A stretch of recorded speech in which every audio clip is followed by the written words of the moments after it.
Baghdad کے اندر ایک بڑھئی تھا اور وہ اس فن میں بہت طاق تھا. اس نے اخروٹ کی لکڑی سے ایک منبر تعمیر کیا اور اتنا عالی شان اور اتنا خوبصورت، پھر اس کے اوپر اس قدر مینا کاری کے دور دور سے لوگ اس کو دیکھنے آنے لگے اور اس کی شہرت چہار دانگ عالم میں پھیل گئی. لوگوں نے اس سے اس کی منہ مانگی قیمت پہ اس کو خریدنا چاہا کہ آپ بولیے جتنی قیمت آپ مانگیں گے اس قیمت میں ہم آپ سے یہ منبر وصول کریں گے اور اپنے شہر کی اپنے علاقے کی جامع مسجد میں رکھیں گے. لیکن وہ ہر ایک کو انکار کر دیتا. پھر دوسرا شخص، تیسرا شخص، حتیٰ کہ اس کو سونا تول کر کے اس کے مقابلے کے اندر منبر دینے کی پیشکش بھی ہوئی، لیکن اس نے کہا کہ میں نہیں دے سکتا. تو اس کو کہا آخر وجہ کیا ہے؟ ایک فنکار جب کوئی فن پارا تراشتا ہے، ایک کاریگر جب کوئی چیز بناتا ہے تو اس کی قیمت لیتا ہے. تم اس منبر کو بیچ کیوں نہیں رہے، کرو گے کیا؟ اس نے کہا کہ یہ منبر مسجد اقصیٰ میں رکھا جائے گا. تو لوگوں نے کہا مسجد اقصیٰ تو عیسائیوں کے قبضے میں ہے، وہاں کیسے رکھا جائے گا؟ تو اس کا ایک ہی جواب تھا. آج ہم نے وہ جواب اور اس کی فلسفی سمجھنی ہے، اس کی اتھا گہرائیوں میں اترنا ہے اور اس حوالے سے اپنا محاسبہ کرنا ہے. اس نے ایک ہی جواب دیا. اس نے کہا کہ میں تیر و تفنگ کا آدمی نہیں ہوں، میں تیر چلا کے وہاں مسجد اقصیٰ کو فتح نہیں کر سکتا. میرا کام منبر بنانا تھا، میں نے منبر بنا کے چھوڑ دیا. جب کوئی فاتح آئے گا تو یہ منبر وہاں رکھ دیا جائے.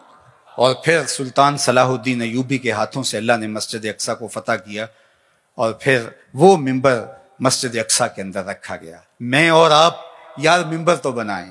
اللہ اکبر. نظیری نیشا پوری نے کہا تھا کہ چوب ہر نخل کے منبر نہ شود دار کنم. اس نے کہا کہ میں لکڑیوں کو لے کر کے کوشش کر رہا ہوں کچھ بنانے کی، تو کچھ لکڑیاں بھی اس قابل نہیں ہیں کہ ان سے منبر بن سکے.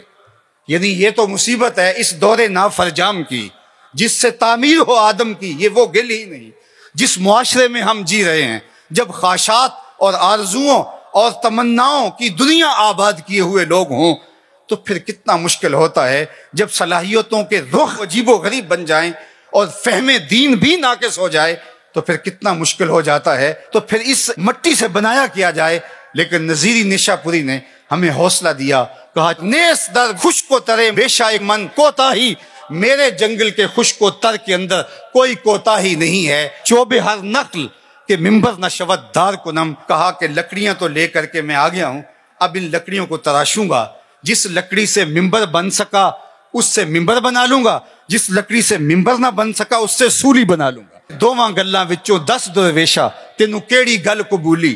عالم اوپر منبر بولے عاشق اوپر سولی. تو جو بن سکا ہم نے وہ بنانا ہے اور اپنی ذمہ داریوں کو ہم نے نبھانا ہے. تو مجھے اور آپ کو اپنے ماحول کے اندر توازن کے ساتھ آگے بڑھ کر کے صالحیت کے نور کو پھیلانا ہے.